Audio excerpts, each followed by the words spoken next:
Hello, hello, hello. Big D here on a Sunday night with a little US Open stream recap on the Spunky Spectrum Sports YouTube page. Before I tell you about the US Open, please subscribe, like, and share the Spunky Spectrum Sports YouTube page. We can see this stream and all my videos that I upload. Also, speaking of the Big D podcast, you can check out the Big D podcasts on Spotify and Apple. So, by the way, happy Father's Day to our dads and grandpas out there. My dad's probably listening to this in the other room, so he can enjoy me tonight. But whew, what a crazy day, crazy round, crazy tournament. The U.S. Open at Brookline never disappoints.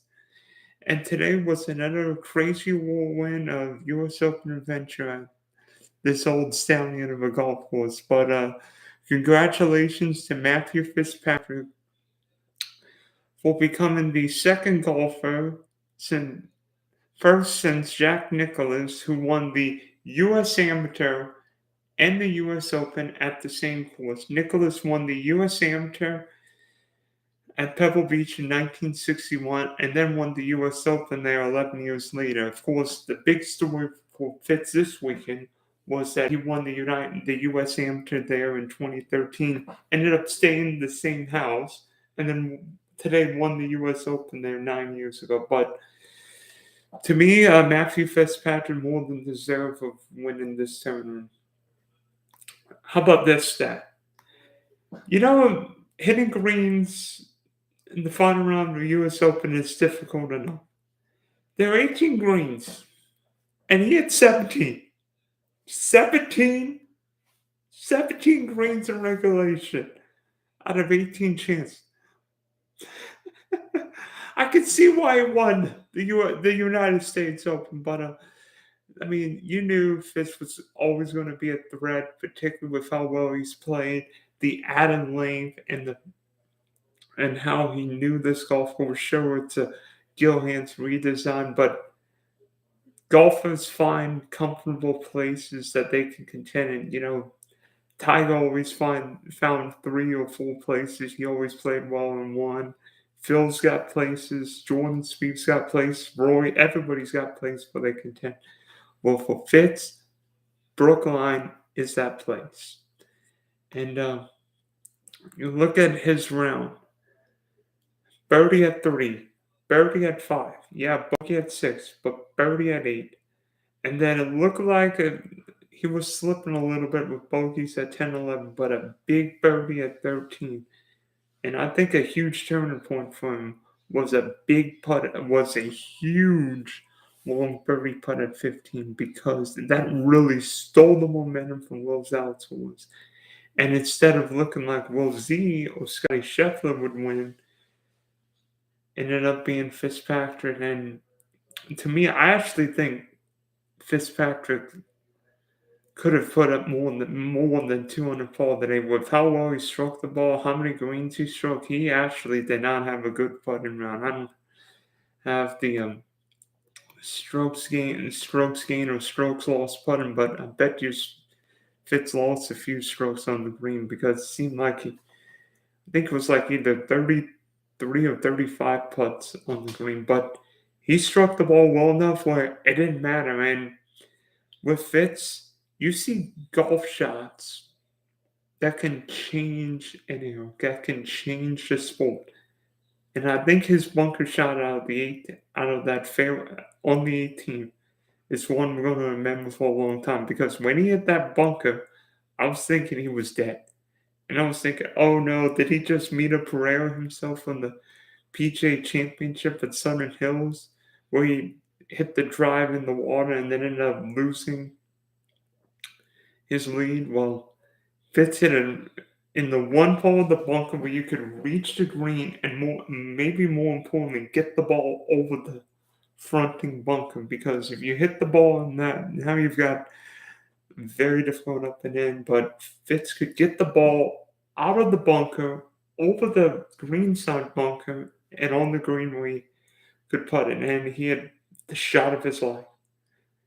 I mean, a la what Corey Pavin did to win the 95 Open, what Jordan Spieth did to win the 2015 Open, what other guys have done, what Jack Nicklaus did to win the 1972 U.S. Open, what Tom Watson did in the 82 Open at Pebble Beach. You see golfers hit big shots. I remember Tiger hitting big shots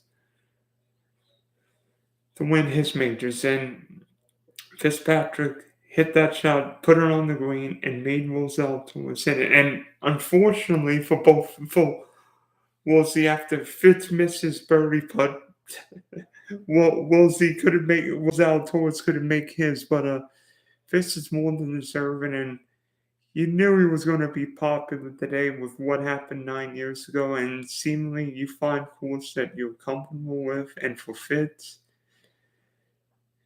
this course was his opportunity to win a major, and he finally got the major. And I don't think I'll ever forget his brother, Alex. Congratulate, yeah, his brother.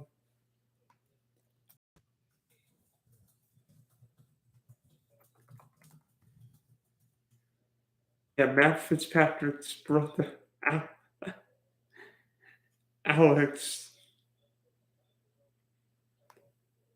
Yeah, Alex.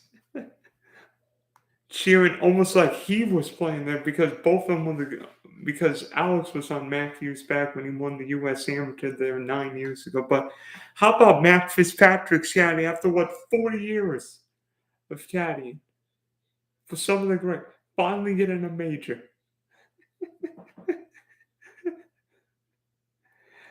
Golf's can be a cruel game, but sometimes you hear great stories, and what a day for Matthew Fitzpatrick, and he can celebrate his U.S. Open tonight. And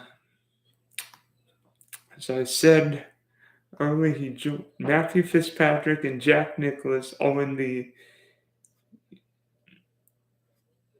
club to win the U.S. Amateur and U.S. Open at the same course.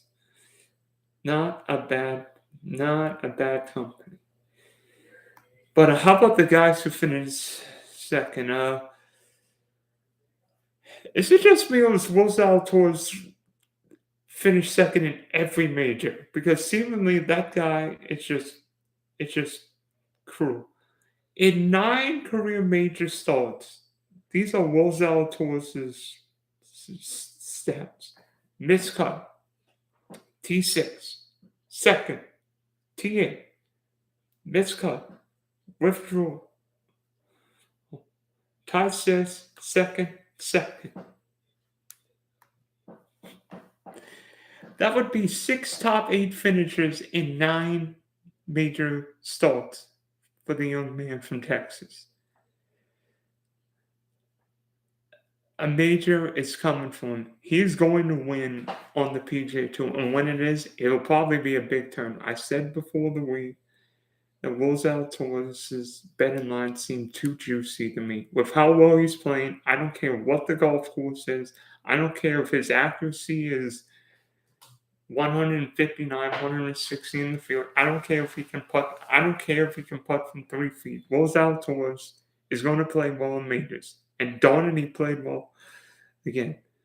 He's been second at the Masters, second at the PGA, second at the U.S. Open. A major's coming from him. And to me, I look at how well he bounced back because Will bogeyed 2 of the first 3 holes, and it looked like, he was done. But he steadied the ship, birdied 6, 7, 9, and 11. Fortunately, bogey 12 and 15. That 15th hole can end up have been the turning point because Will had another bad drive. What else is new? And 2-shot swings are huge momentum changes in golf. And instead of leading, now this took the lead, and Will Zalatoris was playing catch-up.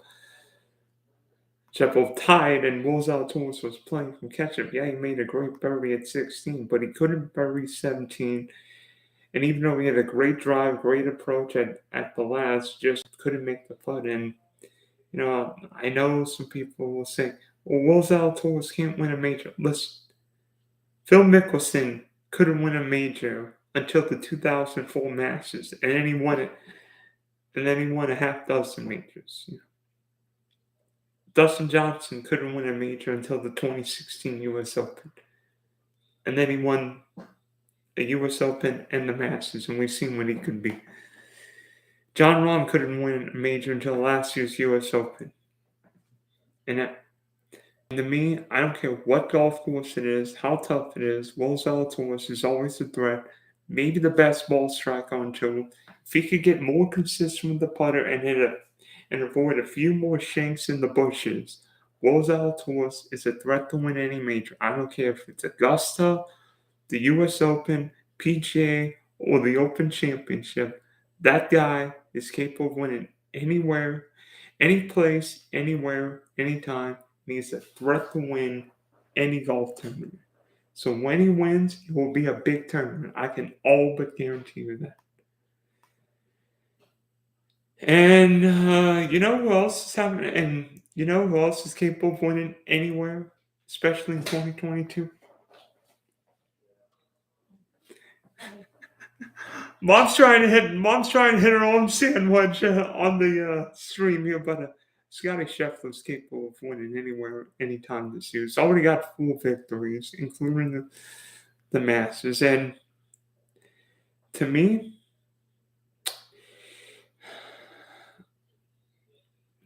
despite not winning the U.S. Open today, I think Scotty Scheffler showed his grittiness, showed his toughness, and showed his ability to fight through tough moments. Because if you look at the first 6 holes, birdie 1, birdie 2, birdie at 4, birdie at 6.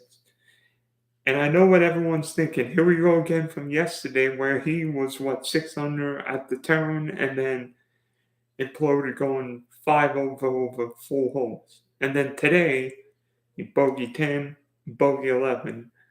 And you're thinking, is that 11th hole going to cost him? Well, unfortunately it did, even though he made a good birdie at 17, fell 1 shot short. But, while everyone remembers Matt Fitzpatrick winning the 2013 U.S. Amateur, Scotty Scheffler was there. So while some people would say, well, he played the big Southern Hills as a University of Texas golfer and called the quote his favorite course in the world and then missed the cut, he got a lot of reps here. And while it's a Gil Hansen redesign, you feel comfortable on course. And it looked like Scotty Scheffler was comfortable here and hit enough shots. I mean, if Scheffler could have avoided issues at 10 and 11, particularly at 11 the last couple of days, probably wins the tournament. But Scotty Scheffler is capable of winning anything. I mean, you look at his year this year. Let's see, I've got it.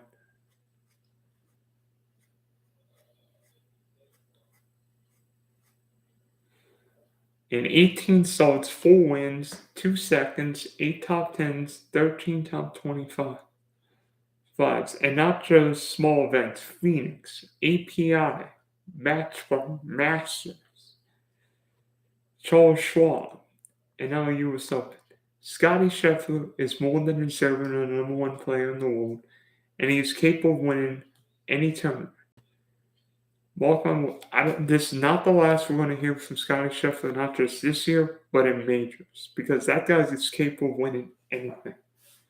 You play that well despite not having great consistency on a couple holes, and ability to bounce back, great attitude. I think Scotty Scheffler is not just a major champ, but a multiple major champ. And the fourth guy I want to talk about is Rory McIlroy. Boy, oh man, I feel bad for Rory. Oh man, darn it. I thought this was going to be the week for Roy. I mean, going into this week, Roy was my guy. I thought he was going to win the U.S. Open. I thought he was going to end his major jinx. I think it's something where Nobody wins the week before U.S. Open. Well, Roy McIlroy won the Canadian Open. And you're thinking, this is going to be, we're going to rewrite history. Roy McIlroy is going to rewrite history, end the major jinx, and finally get that elusive fifth major. And a great 67 put him in contention, but he just could not get it together. Great birdie at one. And then I know everybody was thinking, oh, this is going to be the week. This is going to be the week where he comes from behind like JT did at the PGA. But then way too inconsistent. Bogey at 3, birdie at 4, bogey at 5 on a hole that, and then birdie at 6, bogey at 7, bogey at 11, and 2 good birdies at 14 and 15, but just dug himself way too deep of a hole. Oh boy.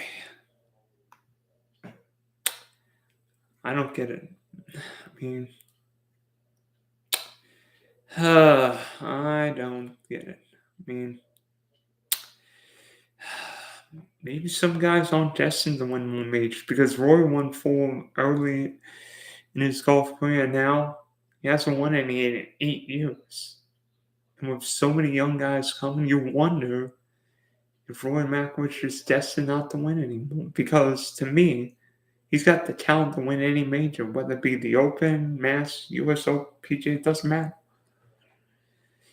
And coming off a win in Canada and being so resilient to this anti-LIV pressure, maybe the pressure of being one of the most outspoken spoken against the LIV tool put too much pressure on him because it looked like Roy was not just carrying a major pressure, but carrying the whole weight of the entire PGA Tour because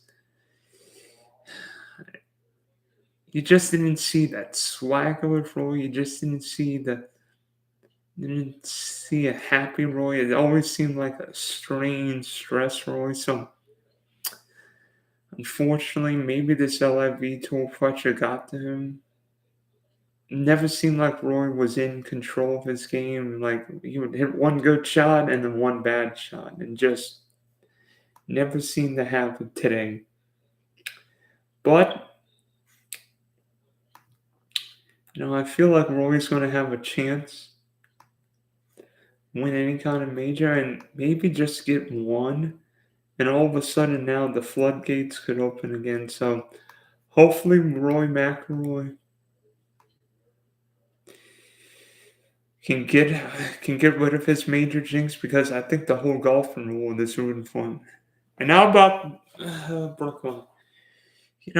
I've wanted to see what Brookline could do if Brookline could hold up to today's golfers. And my goodness, the golf course this week provided plenty of excitement, presented plenty of challenges with so many blind tee shots, blind second shots, unique pins, greens sloping from back to front, wind, rain, cold. But I think the course did very well, and its designers did a great job in making this course not just ready for the 21st century. Because Brookline hosted the 1988 U.S. Open, 99 Ryder Cup, and the 2013 U.S. Amateur. But golf changed. Guys hit drives 350, 360, wedges 150, and the course played very well. I don't think the guys will be complaining one bit about the course. I mean, Matthew Fitzpatrick, Will Zalatoris, Scotty Scheffler, McIlroy, Hideki Matsuyama. I mean, other than maybe Rahm and Justin Thomas, I don't think anybody's complaining. We got a great field, and I love that par 3 11. Par 3s don't have to be 230, 240 yards. You don't need to have a 250-yard par 3. The par 3 12th at Augusta, 140-something yards, and that provides plenty of fun. The par 3 17th at Sawgrass, par 3 7th at Pebble. You don't need The post is staying put. You don't need a par 3 that's acres long. And look, you hit a good shot, you can make a birdie. Or if you hit a bad shot over the green in the rough, you're struggling for a ball. It provides a challenge. And I think some of these holes, I love the 17th hole because you could hit an iron and make birdie or go for the green and make a birdie or eagle. So some of these holes are a little bit of a throwback because you think of par 4s now that are 500 plus yards, but yet a par 4 that's 350 yards can be just as rewarding, or maybe in a major just as disappointing or punted or tactical. So, congrats to Matthew Fitzpatrick on winning the U.S. Open. And I can't wait to see what happens the rest of golf season. Open Championship, middle of July. So hopefully the 150th Open Championship is just as exciting. Hopefully we get Tiger Woods there, and hopefully the best golfers in the world will be ready with St. Andrews, the home of golf, because I think it only makes sense. We go from the country club in Brookline to the old course in St. Andrews. So the home of golf will be ready for the fourth and final major of 2022. Thank you for tuning in to this U.S. Open recap, and we'll see you later.